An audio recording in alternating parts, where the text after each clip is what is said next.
ఈరోజు దేవుని మాట మత్తయి సువార్త 13వ అధ్యాయం 37వ వచనం.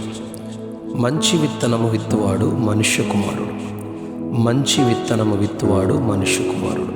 అందుకు ఆయన ఇట్లనెను, మంచి విత్తనము విత్తువాడు మనుష్య కుమారుడు, పొలము లోకము. మంచి విత్తనము రాజ్య సంబంధులు, గురుగులు దుష్టుని సంబంధులు. వాటిని విత్తిన శత్రువు అపవాది. కోత యుగ సమాప్తి. కోత కోయువారు దేవదూతలు, గురుగులు ఎలాగు కూర్చబడి అగ్నిలో వేయబడును, కాల్చివేయబడును, అలాగే యుగ సమాప్తి యందు జరుగును.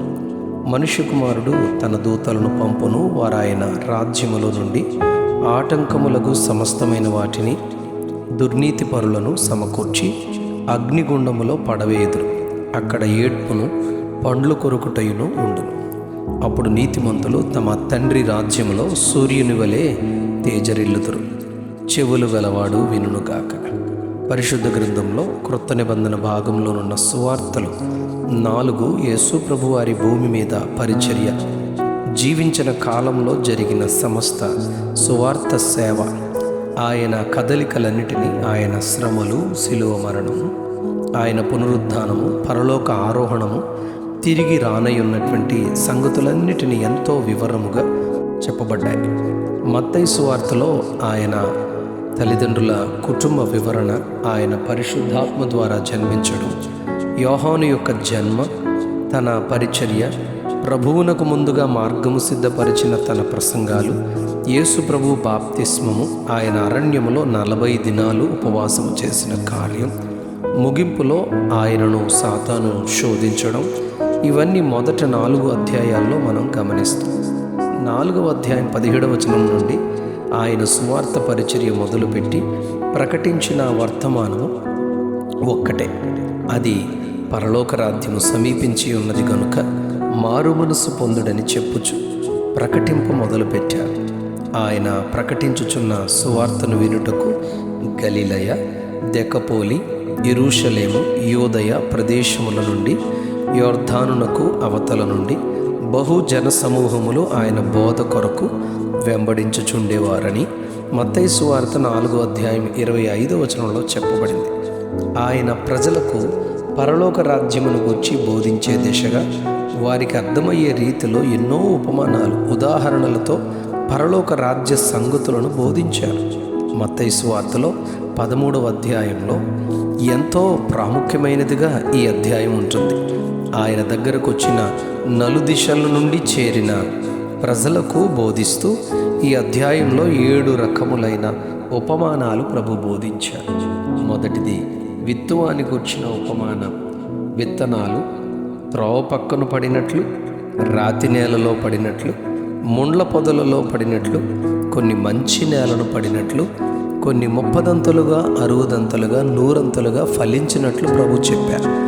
విత్తనం వాక్యము అని చెబుతూ హృదయములో పడిన వాక్యం ఎంతో ఫలవంతంగా ఫలించాలి, అది పరలోక రాజ్య దిశగా వారిని నడిపించాలని బోధిస్తూ, రెండవదిగా మంచి విత్తనం గోధుమల మధ్య శత్రువు సాతాను విత్తిన గురుగులు అని విత్తనాన్ని గూర్చి ఆయన బోధించారు. మూడవది పొలములో విత్తిన ఆవగింజను గూర్చి, 4వది పిండిలో కలిపిన పుల్లని పిండిని గూర్చి, 5వది పొలములో దాచబడిన ధనమును గూర్చి, 6వది మంచి ముత్యములను వెదకుచున్న వర్తకుని గూర్చి, 7వది సముద్రములో వలవేయబడి నానా విధములైన చేపలను పట్టిన వలను గూర్చి ప్రభువారు పరలోక రాజ్యమును గూర్చి ఆయన ఉపమానాలతో బోధిస్తూ వారి హృదయములను దేవుని రాజ్య దిశగా చూచునట్లు, మారు మనసు పొంది నిత్య జీవము పొందుకొనున్నట్లు హెచ్చరించారు. విత్తిన మంచి విత్తనాల మధ్యన ఎలా అయితే కలుపు మొక్కలు లాంటివి వచ్చి పొలములోని మంచి పంటకు ఆటంకంగా ఉంటాయో, అలాగే ప్రభువారు హృదయంలో మంచి విత్తనం విత్తి పరలోక రాజ్య సంబంధులుగా దేవుని రాజ్యములోనికి చేరుకుని మార్గము దిశగా ఆయన బోధిస్తూ ఉండగా, సాతాను మనుష్యుల హృదయాలను మరలా లోకము వైపునకు పాపము వైపునకు, లోకాశలు, శరీరాశలు, నేత్రాశలు, జీవపు డంబము వైపునకు మళ్లించుచు ప్రజలు పొందుకున్న విశ్వాసాన్ని, ప్రేమను, నిరీక్షణను విడిచిపెట్టి సంఘాన్ని, మందిరాన్ని, సేవకులను విడిచిపెట్టి ధనము వైపునకు ధనాశాపరులుగా మరలా లోకయుక్తిలోనికి మళ్లించి నాశనం వైపునకు లాగుతూ మరణ దిశగా తీసుకుని వెళ్ళిపోతూ ఉన్నాడు.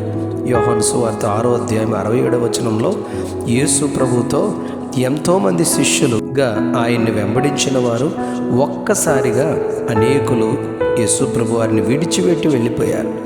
యేసు వారితో, నన్ను విశ్వసించని వారు మీరే కాదు, నన్ను అప్పగించువాడైన యూదా ఇస్కరియోతును గూర్చి కూడా నేను ఎరుగుదును అని చెప్పారు. అపోస్తులుడైన పౌలు పరిచర్య చేసిన దినాల్లో దేమా కూడా పౌలును విడిచి లోకంలో కలిసిపోవడం, దెస్సలోనికకు వెళ్ళిపోవడం ఎంతో బాధాకరం. అతని అంతం వేదనకరం, నరకమే, ఆరని అగ్ని అని చెప్పబడింది. జీవితం ఈ భూమి మీద ఎంతో చిన్నది, చాలా చిన్నది. నిత్యత్వం దేవాది దేవునితో ఎంతో గొప్పది, ఎంతో విలువైనది, అంతము లేనిది.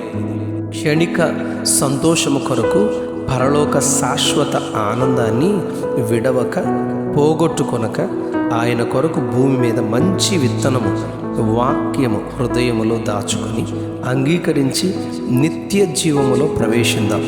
అటి కృప ప్రభు మనకు దయచేయునుగాక. Amen, amen, amen. మంచి విత్తనము విత్తువాడు మనుష్య కుమారుడు. మంచి విత్తనము విత్తువాడు మనుష్య కుమారుడు. ఆమెన్.